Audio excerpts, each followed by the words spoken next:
सभी साथियों को जय जोहार। आज भारतीय छात्र संसद के इस कार्यक्रम में हमारे मंच पे विराजमान हमारे हिमाचल के स्पीकर साहब, एमपी साहब और युवाओं के लिए एक प्रेरणा माने जाने वाले जेएनयू के हमारे लीडर भाई कन्हैया कुमार जी और साथ ही इस MIT के अंदर अध्ययन करने वाले देश के कोने कोने से, विभिन्न राज्यों से, विभिन्न समुदायों से यहाँ पर जितने जो छात्र हैं, और विशेषकर मैं पिछली बार जब MLA था उस दौरान आया था और राहुल जी के पिताजी से मेरी मुलाकात हुई थी और उनसे मैं काफ़ी प्रभावित हुआ था। तो आज शायद किसी कारणवश से बिजी है, यहाँ पर नहीं आया, मैं आया तब मैंने उनको सबसे पहले याद किया था, क्योंकि उनके जो पुत्र है राहुल जी ने ये एक मंच दिया। देश के अंदर काफ़ी बड़ी बड़ी यूनिवर्सिटियां हैं, संस्थाएं हैं, लेकिन MIT ऐसा है कि जिन्होंने एक नयापन लाए, MLAs का देखें, सरपंच सांसद देखें, महिलाओं के लिए, और आज ये जो कार्यक्रम आयोजित कराया जा रहा है, आपके विचारों को हम समझें, हमारे संघर्ष को, हमारा राजनीतिक कैरियर और हमारी आइडियोलॉजी उसको आप समझें और हम सब मिलके हमारे देश के लिए, आने वाली जनरेशन के लिए क्या करें। आज का जो विषय है, हमारे देश के अंदर राजनीतिक जो विचारधाराएं हैं और विचारधाराओं से संगठन, राजनीतिक पार्टियां चलती है, विशेषकर देखा गया है वामपंथी विचारधारा, दक्षिणपंथी विचारधारा और मध्यम मार्ग, और कई क्षेत्रीय पार्टियां जो अदृश्य विचारधारा या अनिश्चित विचारधारा, जो समय समय पर या समय अनुकूल कुछ चेंजिंग आता रहता है। हम बात करेंगे कि हमारे जो राजनीतिक पार्टियां हैं देश के अंदर, इन राजनीतिक पार्टियों की विचारधारा कैसी है, क्या है, और देश आजादी के बाद से लगा के इन पार्टियों की जो विचारधारा थी उसमें कहां कहां चेंजिंग आया, और इन विचारधाराओं से हमें और हमारे देश को क्या मिला और आगे क्या मिलेगा। देखा गया है वर्तमान के अंदर कि राजनीतिक पार्टियां जो विचारधाराएं हैं, उस विचारधाराओं के माध्यम से लीडर चुने जाते हैं, MLA MP बनते हैं, मंत्री बनते हैं, लेकिन पिछले 10 सालों के अंदर देखा गया है कि विचारधाराएं कमजोर होती जा रही है। व्यक्ति विशेष या व्यक्तिगत स्वार्थ ज्यादा बढ़ता जा रहा है। देखा गया है, आपने सबने देखा है कि जिस व्यक्ति ने अपना पूरा कैरियर या मान लो 20-25 साल किसी पार्टी के राजनीतिक विचारधारा से आगे बढ़ा और कब पता नहीं किधर चले जाते हैं, तो देखा गया है विशेषकर अभी पिछले 5-10 सालों के अंदर कि विचारधारा डाउन होती जा रही है, व्यक्तिगत स्वार्थ ज्यादा बढ़ता जा रहा है, और ये चीजें हमारे देश को, आने वाली पीढ़ियों को, आने वाले भविष्य को कमजोर करेगी। हम बात करते हैं राजनीतिक पार्टियां उस शरीर के रूप में, और जो विचारधारा है उस शरीर में जो आत्मा है, जो जीव है, वो है। कोई भी संगठन अगर इसकी विचारधारा मजबूत नहीं है, उसकी विचारधारा नहीं है, तो बिना आत्मा का शरीर के रूप में है वो संगठन।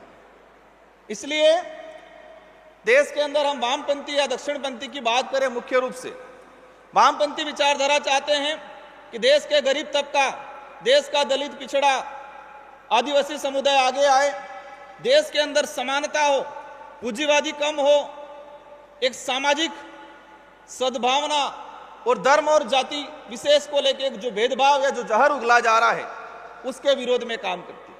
दूसरी ओर दक्षिणपंथी की बात करें, हमारे पूर्व जो वक्ता बच्चे जो आए थे बहुत शानदार तैयारी करके आए थे, उन्होंने एक शानदार और जानदार भाषण दिया। दक्षिणपंथी की बात करें, राष्ट्रवाद की बात करते हैं, हम हमारी परंपरा, हमारी संस्कृतियों का संरक्षण की बात करते हैं। हर विचारधारा में कुछ अच्छाइयां हैं, कुछ बुराइयां हो सकती है, लेकिन हमको सबको समझते हुए हमारे देश के हित में अगर दक्षिणपंथी की बात करें वो राष्ट्रवाद की बात करते हैं, और वामपंथी की बात करें वो गरीबों की बात करते हैं।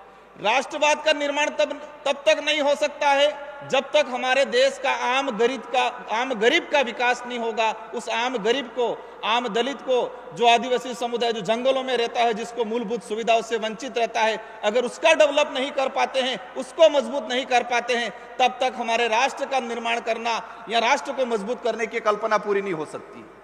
इसलिए हमारा देश उस दिन मजबूत होगा, हमारा देश उस दिन विश्व गुरु पूर्ण रूप से माना जाएगा जिस दिन हमारा देश का प्रत्येक पिछड़ा दलित आदिवासी जो जंगलों में, जो पहाड़ों में आज 2 वक्त की रोटी के लिए तरसता है, अच्छी एजुकेशन के लिए तरसता है, अपने इलाज के लिए तरसता है, उन लोगों तक हमने सुविधा पहुंचा के उनको अगर मजबूत नहीं किया तब तक हमारा देश मजबूत नहीं हो पाएगा।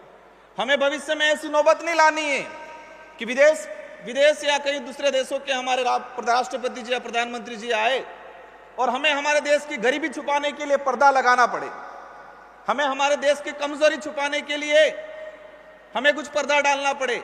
ऐसी नौबत नहीं आए, इसलिए हमारे देश का जो पिछड़ा वर्ग है, हमारे देश की जो युवा है, उनके लिए हमें कुछ करने की जरूरत है।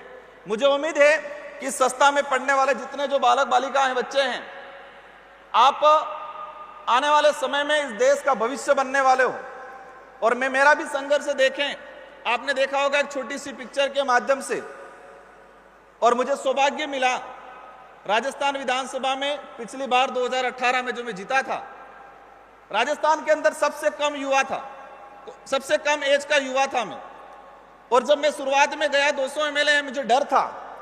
डर इस बात का था, जब मैंने पहली बार जाके देखा 200 में से सबसे कम एज का, और मुझे तब पता चला जब मेरा शपथ ग्रहण हुआ उस दिन, तो एक डर था कि यार मैं सबसे कम एज में आ गया हूं। और आप यकीन नहीं करोगे, जब मैं पहली बार चुनाव लड़ा था, आज तो मैं नेता की ड्रेस में आया हूं, लेकिन जब पहली बार चुनाव लड़ा था, विधायक बना था, मैं टी शर्ट और जींस पैंट के ही चुनाव लड़ा था और जीत के भी गया था।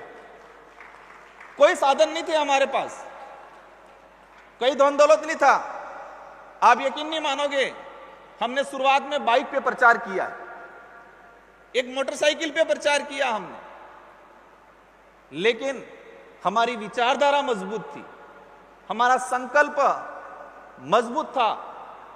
हमने हमारा जो संघर्ष था युवाओं के लिए, गरीबों के लिए, आदिवासी समुदाय के हक अधिकारों को लेके, तो मैं ये कहानी इसलिए बता रहा हूं कि आपको अपना लक्ष्य हासिल करने में आपकी गरीबी कहीं बाधक नहीं आएगी। आ सकती है कुछ हद तक राजनीतिक उपलब्धियां प्राप्त करने में, लेकिन अगर आपने ठान लिया है कि मुझे कुछ कर गुजरना है, आपने ये ठाना है कि मुझे गरीबों का, इस देश के युवाओं का, आने वाली पीढ़ियों के लिए कुछ कर गुजरना है, और ठानने के बाद उस दिशा में आप रात दिन काम करते हो, मेहनत करते हो, तो आपको उस लक्ष्य तक जाने में कोई नहीं रोक पाएगा। कहा जाता है युवाओं के लिए, हम भी कहते हैं युवाओं को आगे आना चाहिए, लेकिन युवाओं को आगे आने में काफी परेशानियां आती है, कई चीजों का सामना करना पड़ता है। मैं इस मंच से इस बात को ज्यादा साझा नहीं करना चाहूंगा, लेकिन एक बात और बोलना चाहूंगा। जब मैं भी कॉलेज में पढ़ता था, आप भी पढ़ते होंगे, कई बच्चे ऐसे जो इस संस्था से हैं, बाहर घूम रहे होंगे, वो एक अंदर से एक माहौल बन रहा होगा, यार क्या है ये चीज, क्योंकि देश के अंदर ये मैसेज फैला रखा है, आज भी है, थोड़ी बहुत गिरावट हुई है, बात अलग है, राजनीतिक गंदी है। ये सुनने में आता है अधिकतर कि राजनीतिक गंदी होती है, और उसी बात को हमारे युवा ये समझते हैं, हाँ राजनीतिक गंदी है, और राजनीतिक से दूर रहते हैं।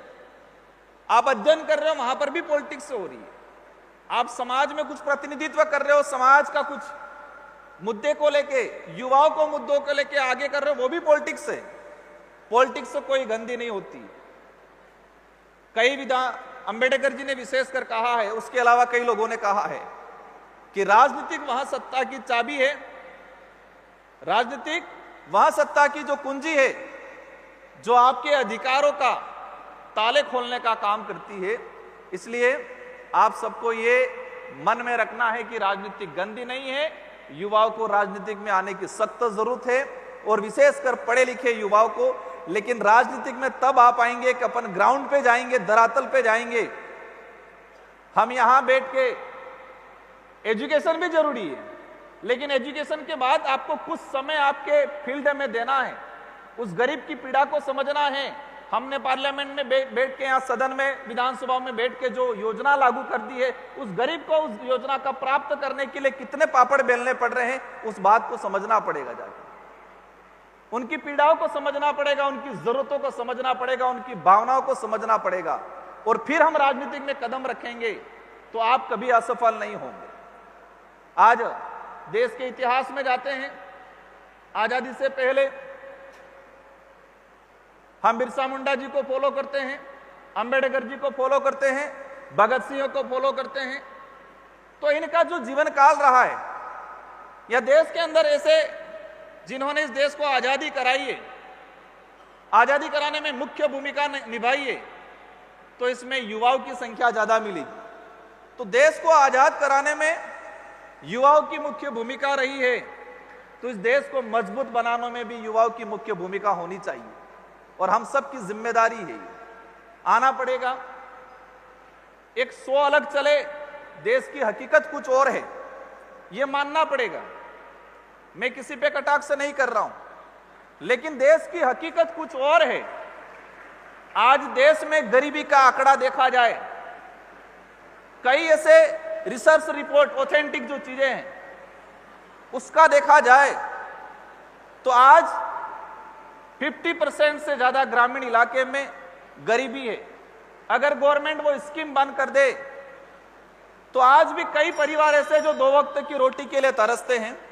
इसलिए आप सभी से मेरा अनुरोध है, और विशेषकर ये आयोजन कराने वाले MIT के सारे, विशेषकर राहुल जी को और उनसे जुड़ी हुई सारी टीम को, कि समय समय पर आप इस तरह से आयोजन कराते रहे। अलग अलग आइडियोलॉजी वाले, अलग अलग क्षेत्र के लोगों को बुलाएं, हमें भी बुलाएं, और हम भी कुछ सीख के जाएंगे। और हमारी जो बात है, हमारे जो विचार हैं, हमारे जो उद्देश्य है, वो आपके बीच में रख के जाएंगे।